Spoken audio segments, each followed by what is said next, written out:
¿Qué tal, amigos de Semanario N22? Mi nombre es Buemansin y los invito a que nos acompañen a este programa que dedicamos a una triste realidad que compartimos los países en América Latina, la del crimen organizado, los desaparecidos, la gente que ha quedado en medio del abuso, ya sea de los cuerpos militares, de los estados, incluso también del narcotráfico. Por eso comenzamos aquí en el Ángel de la Independencia, un lugar en donde la gente suele reunirse para generar sus protestas. Además del compromiso de la memoria, veremos también la parte científica y la reconciliación.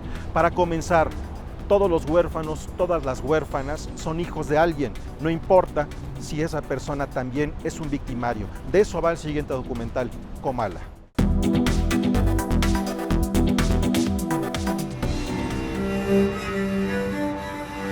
Hay un hombre, y ese hombre responde al nombre de Jimmy. Y Jimmy es el padre de Jean, y es también un sicario. Y lo voy a decir hasta el último momento de mi vida. ¿Es verdad? Es verdad. No, tu papá no creo que haya matado por 1,500 pesos. Al morir Jimmy, Jean Cassini confirmó lo que ya sospechaba, que su padre era un sicario, e hizo lo único que podía hacer, tomar su cámara y hacer preguntas. Tenía que conocerlo a él. Ay, Jimmy. Creo que uno no se da cuenta a lo largo de los años, quizá en su infancia o en su adolescencia, no se cuestiona los ambientes o los entornos en los que crece. Yo en lo personal no lo hice, simplemente me desplacé en todos estos entornos, viví los entornos, pero nunca me cuestioné. Soy Jan, el hijo de Jimmy.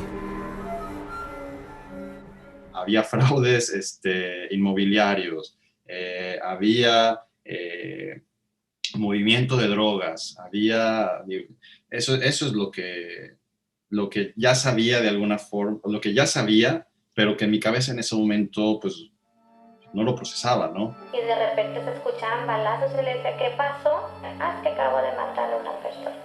Y luego, bueno, tras su muerte, cuando él falleció fue que me di que supe ya concretamente que él estaba matando gente. Y entonces lo relacionas con tu entorno, ¿no?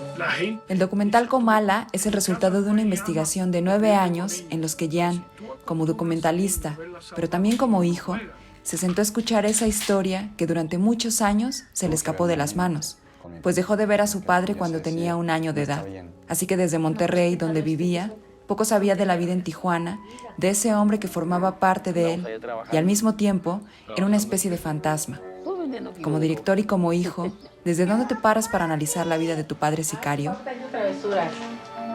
Yo nunca empecé el proyecto pensando en esta cuestión de la maldad, donde nunca hice esta asociación de alguien que asesina a una persona es malo, y más por el hecho, bueno, pues de que en esta cercanía familiar te empiezas a cuestionar más bien en lo que hay detrás que empuja a esa persona a una acción en sí. Ahora ya al final, haciendo todo este viaje y toda esta reflexión y conocimiento sobre la figura de mi papá, yo siento que ya hay un lazo que está roto, hay un lazo que nunca se va a poder realmente consolidar. Una, por el hecho de que él está muerto y nunca hubo una acción en particular hacia mí en este vínculo padre-hijo que pudiera como resanar de alguna forma o fortalecer esas cuestiones. En esta Comala, la obra de Rulfo, su Pedro Páramo, está presente. Un padre que es casi un fantasma es reconstruido a través de las palabras de otros, de la mirada de otros. Papá no me quiere.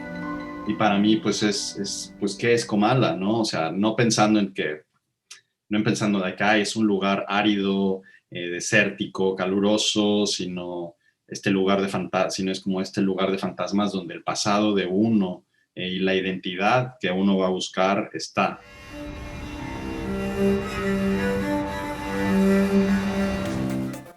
Después de Comala vamos ahora a un podcast documental que nos habla sobre la realidad que se vive en el caso de Guatemala a propósito de estas injusticias. Vamos a conocerlo.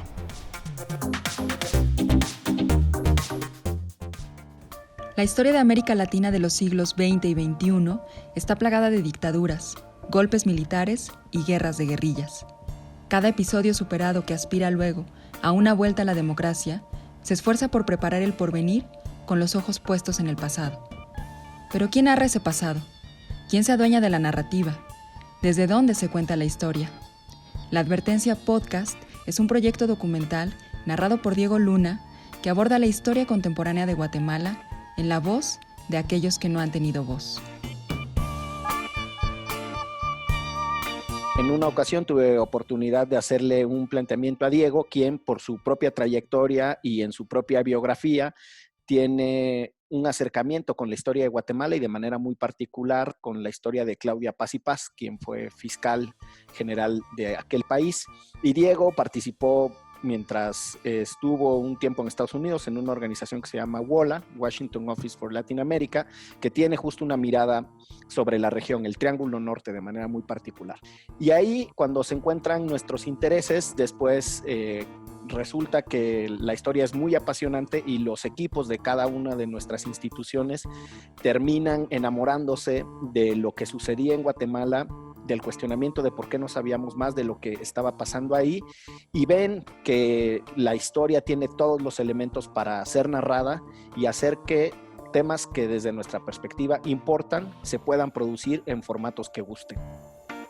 Del golpe militar que derrocó a Jacobo Arbenz, orquestado por la CIA y la United Fruit Company a los años del genocidio de la comunidad maya Ixchil, bajo las órdenes de Ríos Montt, la formación de la Comisión de la Verdad, la creación de la CICIG, el caso La Línea y el proceso de Otto Pérez Molina, hasta las corruptelas del expresidente Jimmy Morales, corre esta narración en 7 episodios.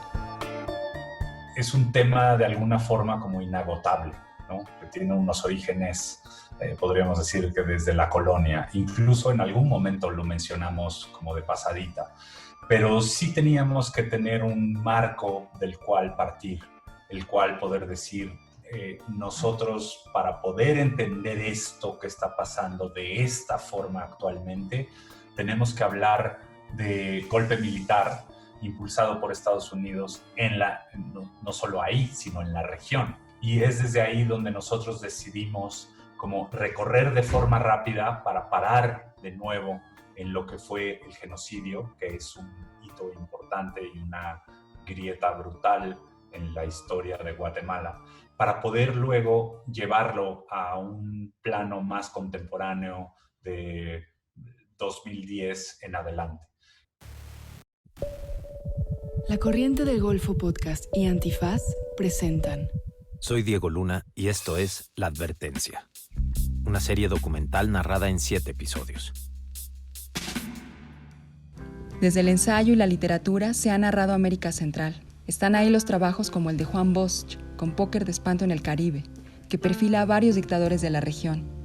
Claudia Hernández, con Rosa, Tumba, Quema, que narra las desapariciones forzadas de niños en El Salvador durante la guerra en los años 80. Y El Señor Presidente, de Miguel Ángel Asturias, novela que justo celebra este año 100 años y que narra esa historia previa a la que nos cuenta La Advertencia. En ese sentido, el podcast es transparente porque inicia diciendo qué lado de la historia queremos contar. No negamos que hay otras interpretaciones, no nos peleamos con que otras personas tengan otra aproximación, reconocemos desde el inicio cuál es nuestro enfoque y lo que decimos es, cada escucha tendrá la inteligencia para saber qué de lo que nosotros le estamos poniendo en los oídos está de acuerdo y con qué no. De lo que se trata en todo caso es de reconocer que existen otras perspectivas que han sido o silenciadas o en el peor de los casos por prácticas de censura y de violencia y en el mejor de los casos ignoradas o ni siquiera cubiertas. Desde la rabia, la necesidad de cambio y la esperanza, la gente que fue objeto de ese miedo nos cuenta esta historia. La historia reciente de Guatemala, que de alguna forma es la historia de todos nuestros países.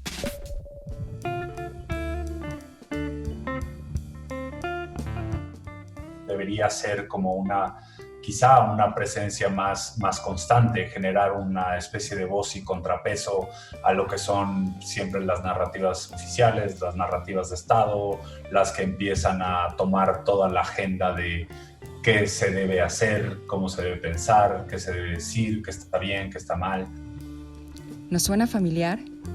De esas narrativas está plagada la historia de América Latina. Es una forma de darle una vuelta y tratar de entender que también al mismo tiempo no solo nuestra responsabilidad, sino también nuestra capacidad de acción puede tener una cantidad de resultados bastante positivos. La idea de que el podcast busca por lo menos provocar a quienes lo escuchen sobre cuál es el rol que podría tener la ciudadanía, también parte de una idea. Las narrativas movilizan o desmovilizan. La disputa por tener una historia oficial y un relato particular de las cosas también tiene por propósito que la ciudadanía se quede quieta, o que por lo menos tenga miedo, o que por lo menos tenga pereza, ¿no? O desconfianza del sentido de organizarse. Hay una gran motivación por parte de la ciudadanía y de las víctimas para contrapesar al poder y construir una nueva memoria. Lo imposible, la justicia, se ha alcanzado varias veces. Creemos que una de las cosas que se puede hacer es encontrar otros formatos en donde las personas puedan echar a volar su criterio y hacerse preguntas que tradicionalmente no nos hacemos. Lo que busca es la inspiración.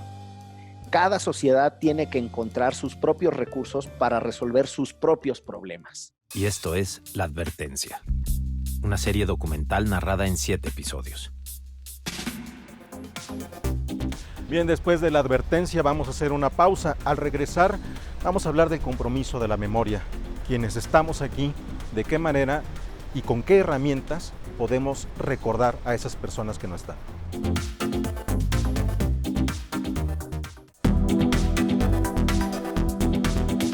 Continuamos aquí en Semanario N22. ¿Y por qué estamos en esta parte de Paseo de la Reforma y Bucareli? Por el compromiso que tenemos por recordar y por pronunciar los nombres de las personas que siguen desaparecidas, una deuda pendiente del Estado. Vamos ahora a conocer el trabajo que hace el equipo mexicano de antropología forense, que acompaña estas investigaciones.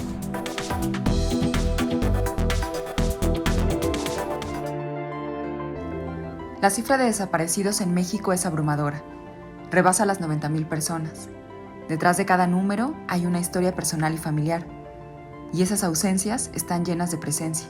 Y esa presencia necesita ser narrada, nombrada, porque no se puede buscar algo que no se conoce. Parte del trabajo del equipo mexicano de antropología forense es nombrar esas ausencias, seguir su pista desde la voz de los familiares que las buscan, pero también desde lo riguroso de la metodología de investigación que construyen, no solo a partir de la desaparición, sino desde antes, desde lo que se conoce como ficha antemortem, pero que ellas prefieren llamar ficha de vida. Esto no es tanto como una petición o un trabajo que le pides a un experto y lo dejas ahí, ¿no? Es más bien formar como un equipo entre nosotros, ellos, sus acompañantes jurídicos, quienes les dan apoyo psicológico, para poder integrar todo esto y que no solo se avance la investigación y se resuelva la duda que tienen, sino que se vaya construyendo en favor de que ellos se sientan, pues, mejor, ¿no? Con más certezas, más fortalecidos, más acompañados. El EMAF surgió en 2013, de manera oficial como una AC, pero ya habían empezado a trabajar unos años antes. El equipo lo inicia la propia Roxana, arqueóloga de formación, maestra en geografía humana y con un doctorado en antropología física, la antropóloga física Aide Moreno Mejía y la arqueóloga y antropóloga Diana Bustos Ríos, junto a un par de colegas que actualmente se desarrollan en otro ámbito. Los familiares son quienes nos buscan para que seamos su acompañante, digamos, su acompañamiento técnico y científico, ¿no? Como profesionales, pues siempre nosotros ofrecemos una opinión justamente de cara, como lo vemos de fuera, y muy apegada al deber ser, ¿no? Cómo se tienen que hacer las cosas, entendiendo también que el contexto puede ser cambiante. Entonces es por eso que no actuamos como en esta libertad de decir, bueno, vamos y buscamos y hacemos la investigación. Estamos también convencidas de que pues ese es un papel que tiene que cumplir el Estado. Y yo diría pues todo el trabajo que hacen más bien los familiares, ¿no? Que en buena medida han rebasado los esfuerzos que hacen las instituciones. En la investigación hay datos precisos que se obtienen mediante una entrevista, pero hay otros que solo llegan producto de la relación de confianza que establecen con las familias con las que trabajan. Hay de hecho un formato para ello, ¿no? Una ficha que en términos institucionales se ha llamado ficha antemortem. Nosotros preferimos llamarla ficha de vida, ¿no? Y es ahí una discusión de pronto en la disciplina, pero a través de esto, por supuesto que buscamos conocer las circunstancias, o sea, su historia de vida, las circunstancias en las que desapareció, el contexto, ¿no? En donde la persona se desenvolvía, tanto social, político, económico, porque esto es lo que permite tener como ese marco de referencia, estos antecedentes, tanto para la búsqueda como para la identificación.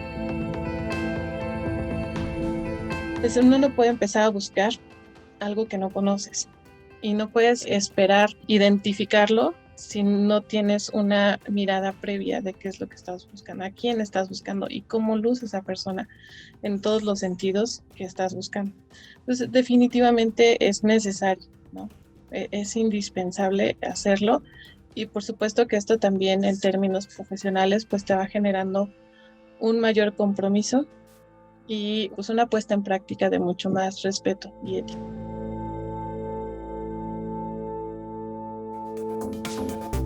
Es momento de hacer una pausa. Al regresar vamos a hablar de qué manera o qué opciones tenemos para reconstruirnos y reconciliarnos. Esto después de la pausa.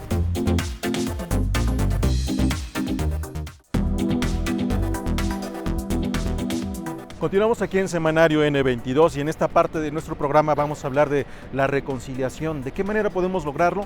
Con justicia. Vamos a conocer el trabajo de Litigio Estratégico en Derechos Humanos, IDEAS, una organización civil que acompaña a las víctimas que han sido violentados sus derechos humanos para juicios tanto en este país como en el extranjero.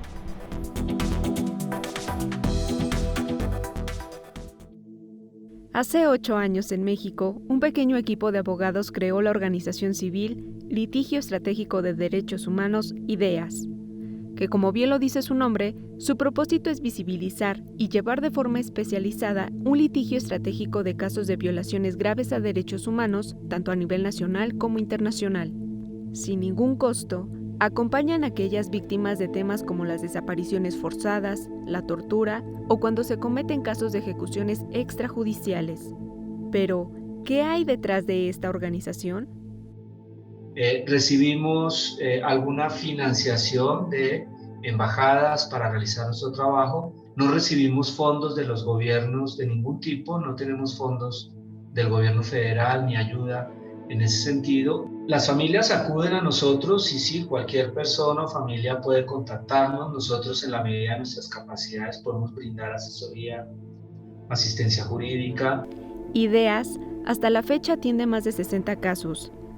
Sin embargo, el total de víctimas a las que dan acompañamiento equivale a aproximadamente 400 personas por los núcleos familiares. Sin duda, una labor ardua, pero con buenos resultados.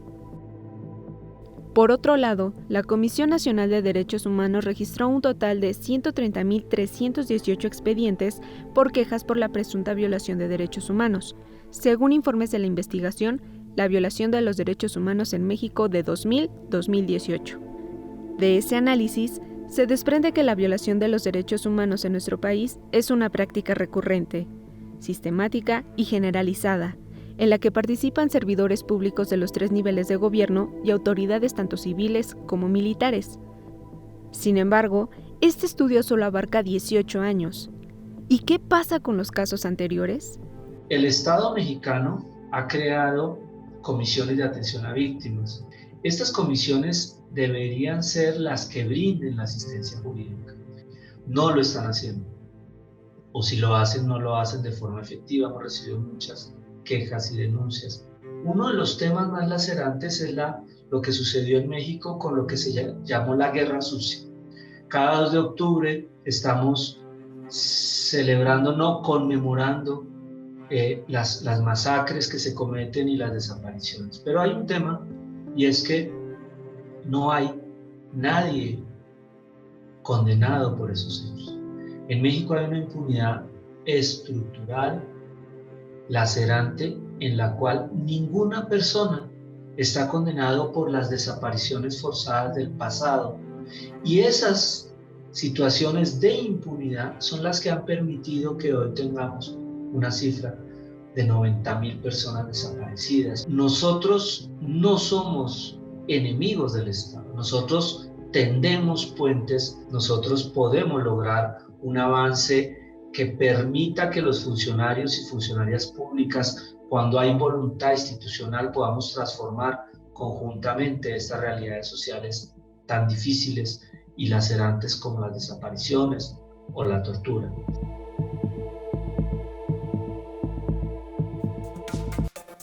Este tipo de expresiones nos recuerda el hartazgo que hay en la sociedad mexicana frente a las personas desaparecidas, que no son números, son hombres y mujeres con nombre y apellidos. Vamos a conocer ahora el proyecto Bordeamos por la Paz, una cartografía de la desaparición forzada.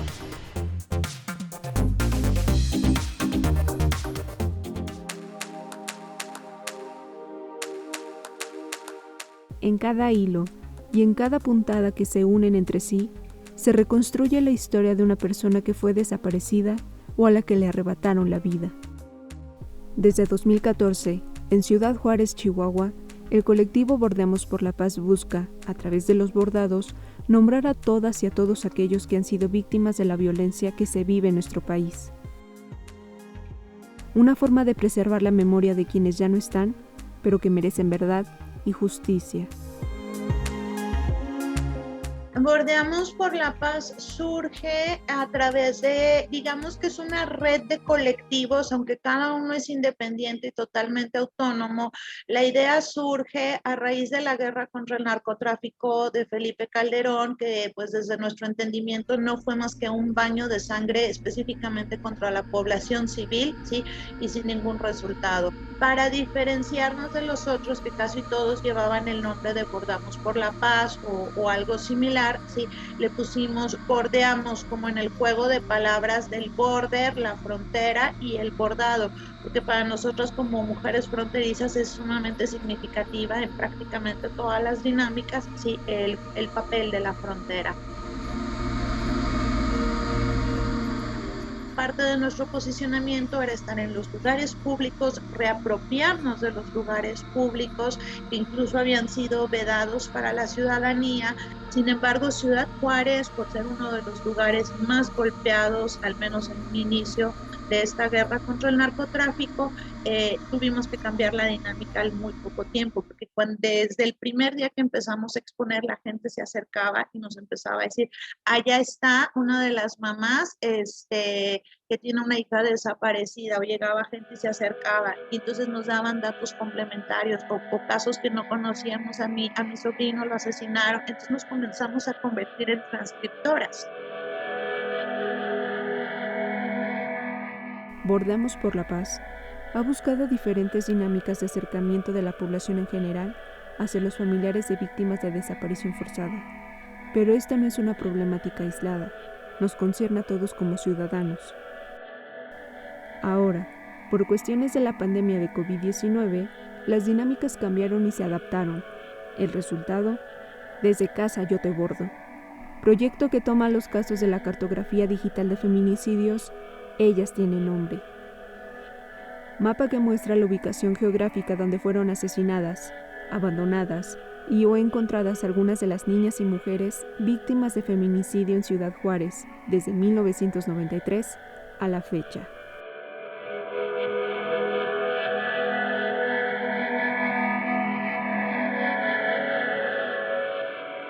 Una de las cosas principales es nombrar.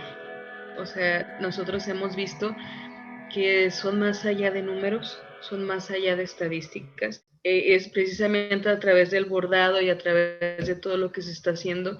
Es decir, pues no es un número más, es mi vecina, es mi hija, fue mi compañera de escuela. Entonces, también ahí estamos como muy precisas. No nos vamos a acostumbrar a estas cifras. Nosotros nada más estamos trabajando Ciudad Juárez. Y una cosa que yo creo que también es importante mencionar es que esta base de datos está constituida a través de las noticias de periódico digital.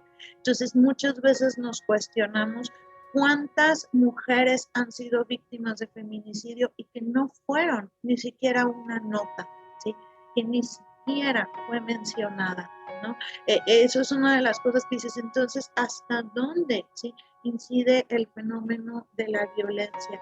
¿Qué podemos hacer? Yo creo que esa es la pregunta que a todo mundo le resuena, ¿sí? Y que no sabes cómo resolverlo, pero el simple hecho de sensibilizarte, de solidarizarte, yo creo que sí está hablando ya de una sociedad que poco a poco se va construyendo y generando vías. Hasta hace algunas semanas, sus datos contabilizaban a más de 500 personas bordando un caso. Sin embargo, saben que la cantidad de bordados que recibirán será mucho mayor. El objetivo de todo esto es desarrollar una manta que haga más visible los casos de feminicidio de Ciudad Juárez. Una de las cosas bien importantes, y a lo mejor aquí va la parte dolida, es como esta vorágine de emociones, siempre lo he dicho, nos alegra, nos pone felices, pero también es de infinita tristeza ver nuevamente cómo nos seguimos reconociendo en todas esas historias.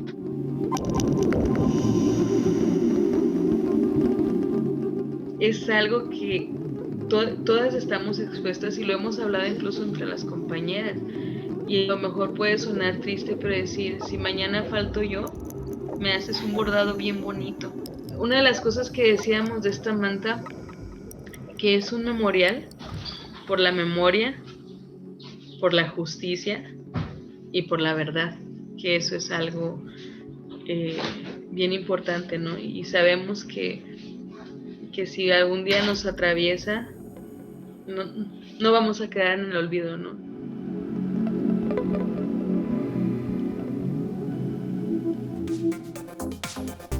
De esta manera llegamos al final de nuestro semanario N22 con esta invitación a reflexionar sobre la responsabilidad que tenemos todos los ciudadanos con relación a la memoria y también exigir al Estado que cumpla todas estas deudas pendientes con la justicia.